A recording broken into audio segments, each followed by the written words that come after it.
Okay students, now we discussed about transportation of water. ಹೇಗೆ transportation of water or transportation of water and minerals. ಹೇಗೆ water and minerals plants ಅಲ್ಲಿ transport ಆಗುತ್ತೆ ಅಂತೇಳಿ ನಾವು ಇವಾಗ discuss ಮಾಡೋಣ. Student, xylem tissues of plants have interconnected network of vessels and tracheates of roots, stems and leaves. ಏನಾಗಿರುತ್ತೆ plants ಅಲ್ಲಿ, ನಾನು ಹೇಳಿದೆ xylem tissues ಇರುತ್ತೆ ಅಂತ. xylem tissues or xylem pathway ಏನಿರುತ್ತೆ ಅದೇನು ಮಾಡುತ್ತೆ, ಈ ಪ್ಲಾಂಟ್ಸಲ್ಲಿರೋ ರೂಟು, ಸ್ಟೆಮ್ಮು ಮತ್ತು ಲೀವ್ಸ್ ಇರುತ್ತೆ. ಪ್ಲಾಂಟ್ಸಲ್ಲಿ ರೂಟ್ಸ್ ಇರುತ್ತೆ, ನಿಮಗೆಲ್ಲ ಗೊತ್ತಲ್ಲ, ಪ್ಲಾಂಟ್ಸಲ್ಲಿ ರೂಟ್ಸ್ ಇರುತ್ತೆ, ಸ್ಟೆಮ್ ಇರುತ್ತೆ ಆ್ಯಂಡ್ ಲೀವ್ಸ್ ಇರುತ್ತೆ. ಆ ರೂಟ್, ಸ್ಟೆಮ್ ಆ್ಯಂಡ್ ಲೀವ್ಸ್ಗಳಿಗೆ ಏನಾಗುತ್ತೆ, ಇಂಟರ್ನಲ್ಲಿ ಕನೆಕ್ಟ್ ಆಗಿರುತ್ತೆ. ಅದು ಏನಪ್ಪ ಇಂಟರ್ನಲ್ಲಿ ಮೀನ್ಸ್ ಅಂದರೆ ಪ್ಲಾಂಟ್ನ ಒಳಗಡೆನೆ ಏನಾಗಿರುತ್ತೆ, ಈ xylem ಟಿಶ್ಯೂ ಈ ರೂಟ್, ಸ್ಟೆಮ್ ಆ್ಯಂಡ್ ಲೀವ್ಸ್ಗೆ, ರೂಟ್, ಸ್ಟೆಮ್ ಆ್ಯಂಡ್ ಲೀವ್ಸ್ನ ವೆಸಲ್ಸ್ಗೆ ಇಂಟರ್ ಕನೆಕ್ಟೆಡ್ ಆಗಿರುತ್ತೆ. Student, xylem tissue of plant have interconnected network of vessels and tracheates of roots, stem and leaves. And students, they form continuous system of water conducting channel reaching all parts of the plants. ಇದರಿಂದ ಏನಾಗುತ್ತೆ, water ಈಸಿಯಾಗಿ ಒಂದಕ್ಕೊಂದು internally connect ಆಗಿದ್ದಾವೆ ಅಂದರೆ, internally connect ಆಗಿದೆ ಅಂದರೆ ಈಸಿಯಾಗಿ water ಏನಾಗುತ್ತೆ ಎಲ್ಲ ಪ್ಲಾಂಟ್ಸ್ನ ಎಲ್ಲ ಪಾರ್ಟ್ಗೂ ಏನಾಗುತ್ತೆ ಈಸಿಯಾಗಿ ಸಪ್ಲೈ ಆಗುತ್ತೆ. They form continuous system of water conducting channels reaching all parts of the plants.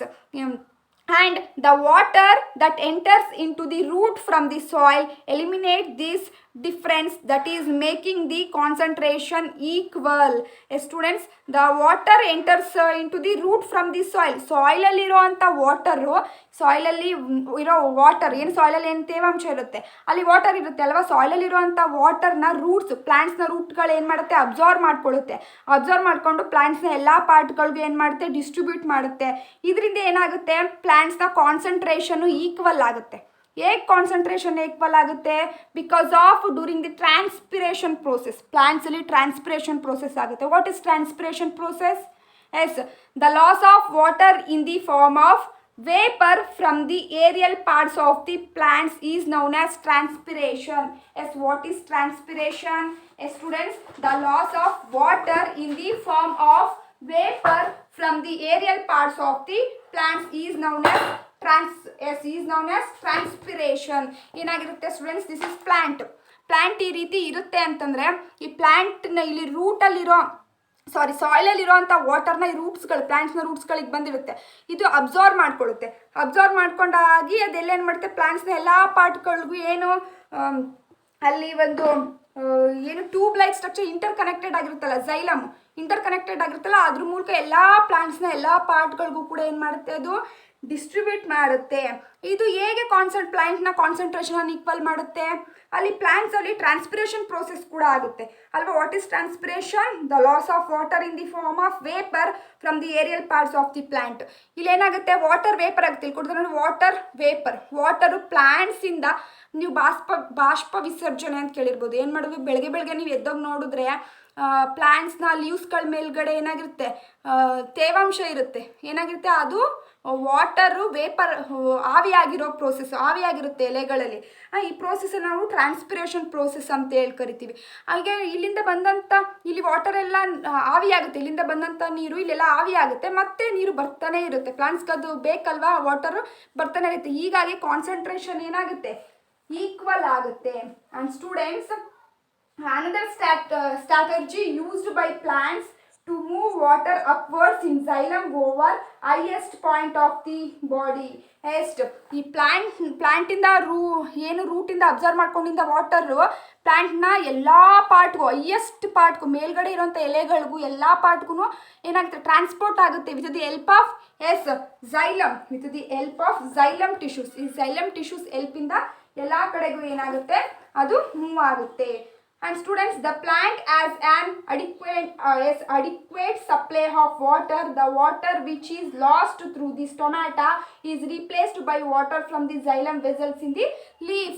Yes, leaf ಅಲ್ಲಿ ನಿಮಗೆಲ್ಲ ಗೊತ್ತು, ಪ್ಲಾಂಟ್ಸ್ನ ಲೀವ್ಸಲ್ಲಿ ಸ್ಟೊಮ್ಯಾಟಾ ಇರುತ್ತೆ ಅಲ್ವಾ, ಟೈನಿ ಪೋರ್ಸ್ ಇರುತ್ತಲ್ಲ, ಅಲ್ಲಿ ಸ್ಟೊಮ್ಯಾಟಾ ಇರುತ್ತೆ. ಆ ಸ್ಟೊಮ್ಯಾಟಾಯಿಂದ ಏನಾಗುತ್ತೆ, ಟ್ರಾನ್ಸ್ಪಿರೇಷನ್ ಪ್ರೋಸೆಸ್ಸು ಅಂದರೆ ವಾಟರ್ ವೇಪರ್ ಆಗ್ತಾ ಇರುತ್ತೆ, ಟ್ರಾನ್ಸ್ಪಿರೇಷನ್ ಪ್ರೋಸೆಸ್ ಆಗ್ತಾ ಇರುತ್ತೆ. ಈ ಟ್ರಾನ್ಸ್ಪಿರೇಷನ್ ಪ್ರೋಸೆಸ್ ಆದಂಗೆ ಕೂಡ ಅದ್ರ ಪಾಡಿಗೆ ಟ್ರಾನ್ಸ್ಪಿರೇಷನ್ ಪ್ರೋಸೆಸ್ ಆಗ್ತಿರುತ್ತೆ. ಮತ್ತೆ ಪ್ಲಾಂಟ್ಸ್ಗೆ ಬೇಕಾದ ವಾಟರನ್ನು ರೂಟ್ನಿಂದ xylem ಟಿಶ್ಯೂಸು ತೊಗೊಂಡು ಪ್ಲಾಂಟ್ಸ್ನ ಟಾಪ್ವರೆಗೂ ಕೂಡ ಹೋಗಿ ಟ್ರಾನ್ಸ್ಪೋರ್ಟ್ ಮಾಡ್ತಾ ಇರ್ತವೆ. And students, this transpiration process helps in the absorption and upward movement of the water and minerals dissolved in it from roots to the leaves. Yes, ಈ transpiration ಪ್ರೋಸೆಸ್ಸಿಂದ ಏನಪ್ಪ ಹೆಲ್ಪು ಅಂದರೆ, yes transpiration helps in the absorption and upwards movements of the water and minerals dissolved in the form of roots to the leaves. Roots absorb ಮಾಡ್ಕೊಂಡಿರೋಂಥ water ಮತ್ತು ಮಿನರಲ್ಸ್ನ upward moment ಆಗಬೇಕು ಅಂದರೆ ಮೇಲ್ಗಡೆ ಟ್ರಾನ್ಸ್ಪಿರೇಷನ್ ಪ್ರೋಸೆಸ್ ಆಗ್ತಾ ಇರಬೇಕು. Transpiration process ಆದಂಗೆ ಈ ರೂಟ್ ಅಬ್ಸಾರ್ವ್ ಮಾಡ್ಕೊಂಡಂತಹ ವಾಟರ್ ಏನಾಗುತ್ತೆ, ಎಸ್ ಅಪ್ವರ್ಡ್ಸ್ ಆಗಿ ಮೇಲ್ಗಡೆಗೆ ಮೂವ್ ಆಗ್ತಾ ಎಲ್ಲ ಪಾರ್ಟ್ಸ್ಗೂ ಕೂಡ ಸಪ್ಲೈ ಆಗುತ್ತೆ. And students, it also helps in temperature regulation. ಇದು ಟೆಂಪರೇಚರ್, ಪ್ಲಾಂಟ್ಸ್ಗೆ ಟೆಂಪರೇಚರ್ನು ಕೂಡ ರೆಗ್ಯುಲೇಷನ್ ಮಾಡಿಸುತ್ತೆ. ಇಷ್ಟು ಟೆಂಪರೇಚರ್ ಇರಬೇಕು ಅಂತ ಇರುತ್ತಲ್ಲ ಪ್ಲಾಂಟ್ಸ್ ಬಾಡಿಗೆ, ನಮ್ಮ ಬಾಡಿಗೆ ಟೆಂಪರೇಚರ್ ಇಷ್ಟು ಇರಬೇಕು ಅಂತ ಇರುತ್ತೋ ಅದೇ ರೀತಿ ಅವಕ್ಕೂ ಇರುತ್ತೆ. ಎಸ್ ಆ ಟೆಂಪರೇಚರ್ನ ರೆಗ್ಯುಲೇಷನ್ ಮಾಡುತ್ತೆ. And the effect of root pressure in the transpiration of water is more important at night. Students, effect of root pressure in the transportation of water is more important at night. ಏನಾಗುತ್ತೆ ಅಂದರೆ ಈ root ಪ್ರೆಷರ್ನಿಂದ ಈಸಿಯಾಗಿ ಏನಾಗುತ್ತೆ, ನೈಟಲ್ಲಿ water transportation ಆಗುತ್ತೆ. Root pressure ಜಾಸ್ತಿ ಇದ್ದರೆ night ಟೈಮಲ್ಲಿ water ಈಸಿಯಾಗಿ ಎಲ್ಲ ಕಡೆಗೆ ಟ್ರಾನ್ಸ್ಪೋರ್ಟೇಷನ್ ಆಗುತ್ತೆ.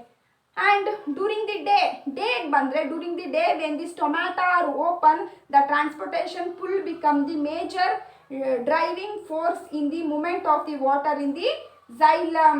ಸ್ಟೂಡೆಂಟ್ಸ್, ಬೆಳಗಿನ ಟೈಮ್ಲಿ ಸ್ಟೊಮ್ಯಾಟೊ ಓಪನ್ ಇದ್ದಾಗ ಟ್ರಾನ್ಸ್ಪೋರ್ಟೇಷನ್ ಪ್ರೋಸೆಸ್ನಿಂದ xylemಲಿ ವಾಟರ್ ಏನಾಗುತ್ತೆ, ಈಸಿಯಾಗಿ ಫ್ಲೋ ಆಗುತ್ತೆ. ಸ್ಟೊಮ್ಯಾಟೊ ಏನಾಗಿರಬೇಕು, ಓಪನ್ ಆಗಿರಬೇಕು. ಆವಾಗ ಅಲ್ಲಿ ಸ್ಟೊಮ್ಯಾಟೊ ಓಪನ್ ಆಗಿದೆ, ಟ್ರಾನ್ಸ್ಪಿರೇಷನ್ ಆಗ್ತಾ ಇರುತ್ತೆ ಅದ್ರ ಪಾಡಿಗದು. ಆವಾಗ ಈ xylemನಿಂದ ಅಪ್ವರ್ಡ್ ಮೂಮೆಂಟ್ ಆಗಿ ವಾಟರ್ ಕೂಡ ಏನಾಗುತ್ತೆ, ಮೂವ್ ಆಗ್ತಾ ಇರುತ್ತೆ. And students, this is the transportation of water and minerals. ಹೀಗೆ ವಾಟರ್ ಆ್ಯಂಡ್ ಮಿನರಲ್ಸು ಟ್ರಾನ್ಸ್ಪೋರ್ಟೇಷನ್ ಆಗುತ್ತೆ. ಹೇಗೆ ಟ್ರಾನ್ಸ್ಪೋರ್ಟೇಷನ್ ಆಯಿತು ವಾಟರ್ ಆ್ಯಂಡ್ ಮಿನರಲ್ಸು? ರೂಟ್ಸಿಂದ ವಾಟರ್ ಆ್ಯಂಡ್ ಮಿನರಲ್ಸ್ನ ಸಾಯಿಲಿಂದ ಏನಾಯಿತು, ಈ ರೂಟ್ಸ್ ಎಲ್ಲ ಅಬ್ಸಾರ್ವ್ ಮಾಡ್ಕೊಳ್ಳುತ್ತೆ. ಅಲ್ಲಿ ಏನಾಗುತ್ತೆ, xylem ಟಿಶ್ಯೂಸ್ ಇರುತ್ತೆ. ಆ xylem ಟಿಶ್ಯೂಸ್ನ ಮೂಲಕ ಪ್ಲಾಂಟ್ಸ್ನ ಪ್ರತಿಯೊಂದು ಭಾಗಕ್ಕೂ ಕೂಡ ಏನಾಗುತ್ತೆ, ಪ್ರತಿಯೊಂದು ಪಾರ್ಟ್ಸ್ಗೂ ಕೂಡ xylem ಟಿಶ್ಯೂಸು ವಾಟರ್ ಆ್ಯಂಡ್ ಮಿನರಲ್ಸ್ನ ಟ್ರಾನ್ಸ್ಪೋರ್ಟ್ ಮಾಡುತ್ತೆ. Students, this is the water and minerals only upward movement ಮಾತ್ರ. ಮೇಲಿಂದ ವಾಟರ್ ಆ್ಯಂಡ್ ಮಿನರಲ್ಸ್ ಮತ್ತೆ ಬರಲ್ಲ. ಓನ್ಲಿ ಅಪ್ವರ್ಡ್ ಮೂಮೆಂಟಲ್ಲಿ ಏನಾಗ್ತಿರುತ್ತೆ, ವಾಟರ್ ಆ್ಯಂಡ್ ಮಿನರಲ್ಸು ಮೂವ್ ಆಗ್ತಿರುತ್ತೆ. But food and other substance downward movement ಕೂಡ ಆಗುತ್ತೆ. ಅಪ್ವರ್ಡ್ ಮೂಮೆಂಟು ಆಗುತ್ತೆ, ಡೌನ್ವರ್ಡ್ ಮೂಮೆಂಟು ಆಗುತ್ತೆ. ಬಟ್ ಇಯರ್ ಇನ್ ದಿ xylemsಲ್ಲಿ ಏನಾಗುತ್ತೆ, ಓನ್ಲಿ ಅಪ್ವರ್ಡ್ ಮೂಮೆಂಟ್ಸಲ್ಲಿ ಏನಾಗುತ್ತೆ, ವಾಟರ್ ಆ್ಯಂಡ್ ಮಿನರಲ್ಸ್ ಮೂವ್ ಆಗುತ್ತೆ. Students, today we discussed about transportation of water and minerals. ಹೇಗೆ ವಾಟರ್ ಆ್ಯಂಡ್ ಮಿನರಲ್ಸ್ ಟ್ರಾನ್ಸ್ಪೋರ್ಟೇಷನ್ ಆಗುತ್ತೆ ಅಂತ ತಿಳ್ಕೊಂಡ್ವಿ. ಇದು next class we discussed about transportation of food and other substance. ಹಾಗಾದರೆ food ಮತ್ತು ಅದರ್ ಸಬ್ಸ್ಟೆನ್ಸ್ಗಳು ಹೇಗೆ ಟ್ರಾನ್ಸ್ಪೋರ್ಟ್ ಆಗುತ್ತೆ ಅಂತ ನೆಕ್ಸ್ಟ್ ಕ್ಲಾಸಲ್ಲಿ ನಾವು ತಿಳ್ಕೊಳ್ಳೋಣ. Okay students, thank you. Sairam.